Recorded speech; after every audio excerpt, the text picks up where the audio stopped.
এটা আজকে আমি বিয়ে বাড়িতে পরে যাব। এটা তাড়াতাড়ি করে সাইড করে রেখে দিই, নইলে ওই কুচুটে ননদটা দেখতে পেলে শাড়িটা নিয়ে চলে যাবে। বৌদি শোনো না, বলছি আজকে রাতে তো আমাদের একটা বিয়ে বাড়ি রয়েছে, আর আমি বিয়েতে ভাবছি একটা শাড়ি পরবো। তোমার একটা ভালো শাড়ি থাকলে দাও তো। কই, আমার কাছে তো একটাও ভালো শাড়ি নেই গো। তুমি তো নিজেই দেখেছো, বলো। বিয়ের পর তো তোমার মাই আমার সব ভালো ভালো শাড়িগুলো নিজের আলমারিতে রেখে দিয়েছে। কি বললে তুমি আমার মাকে? তুমি নিজেই আলমারিটা দেখে নাও, আমার সত্যিই কোনো ভালো শাড়ি নেই গো। ঠিক আছে, দেখছি আমি। হ্যাঁ বৌদি, তোমার পেছনেটা কি গো? কোথায়? কিছু নেই তো।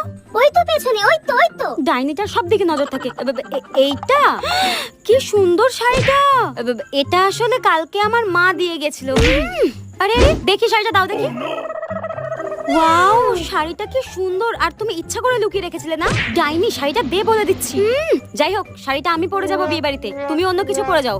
লুকিয়ে রাখা ভালো লাগে না। কুচিতে ননদের মনে হয় গলাটাই টিপে দিই। ডাইনি দেখি একটা।